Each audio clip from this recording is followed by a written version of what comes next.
Allez-y les militants. Honte, honte, honte. Vous n'avez plus rien de républicain. Vous faites honte à l'histoire de votre parti. Monsieur Ciotti, vous disiez que le Rassemblement national était un ennemi. Vous faites honte à l'histoire de votre parti. Vous faites honte à l'histoire de votre parti. Vous faites honte à l'histoire de votre parti.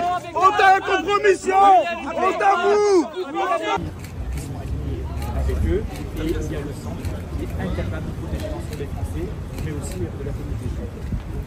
Et le RN a donné le pouvoir, il y a avec eux maintenant LR, pourquoi on ne peut pas leur faire confiance, d'autant plus que ce n'est pas... Vous avez fait confiance à quelqu'un sans confiance. C'est la meilleure même temps que maintenant. Donc oui, il faut savoir discuter. En l'occurrence, il y a Vous dites dans les Républicains, il y a républicains, c'est-à-dire que pour vous, les Républicains ne le sont plus aujourd'hui? En tout cas, les propos du président du parti Les Républicains, Éric Ciotti, ne sont pas les propos d'une personnalité qui fait partie du champ républicain.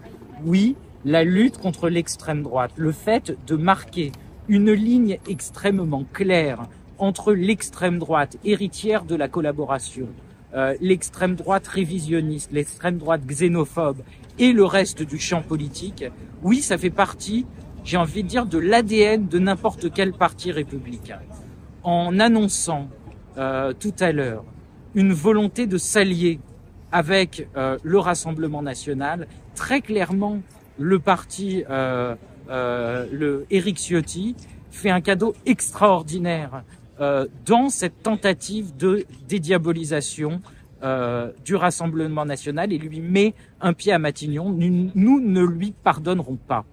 Est-ce qu'il a trahi son parti?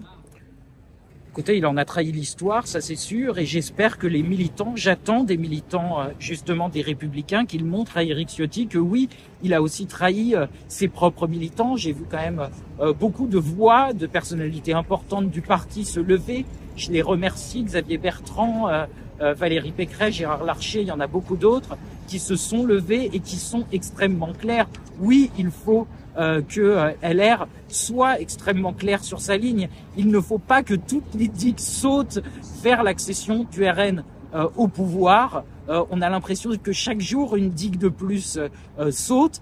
Il faut tenir bon. Pourquoi ce rassemblement spontané? Écoutez, pour dire que c'est insupportable. À un moment, dire que ça suffit, ces petites manœuvres d'appareil qui, en quelques jours, sont en train de faire s'effondrer des années, des décennies de combats républicains, c'est insupportable.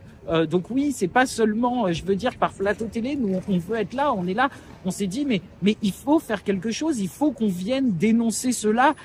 C'est un cauchemar, il faut se réveiller, donc il faut qu'on soit là pour faire se réveiller tout un chacun et toutes les personnalités qui vont pouvoir passer des Républicains, leur dire de tenir bon sur cette ligne-là. Et en quoi c'est dangereux pour la communauté juive en France?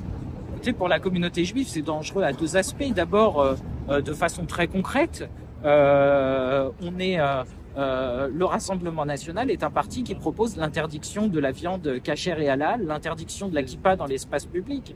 Et au-delà de ça, c'est la République qui, en 1791, a donné la citoyenneté aux Juifs. Le premier pays du monde, la France, à l'avoir fait. Nous sommes citoyens français grâce à la République française.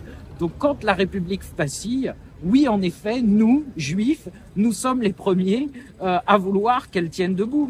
Mais nous le sommes en tant que citoyens français, donc aux côtés de très nombreuses autres personnes.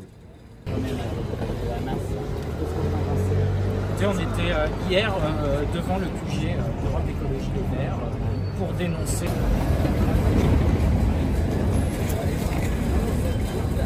Vous êtes, pardon. Attendez, restez là. Vous êtes, pardon.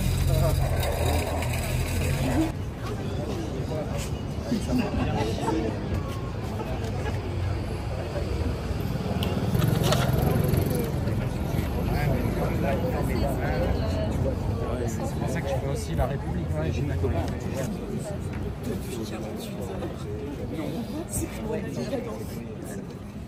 Et c'est pas bien.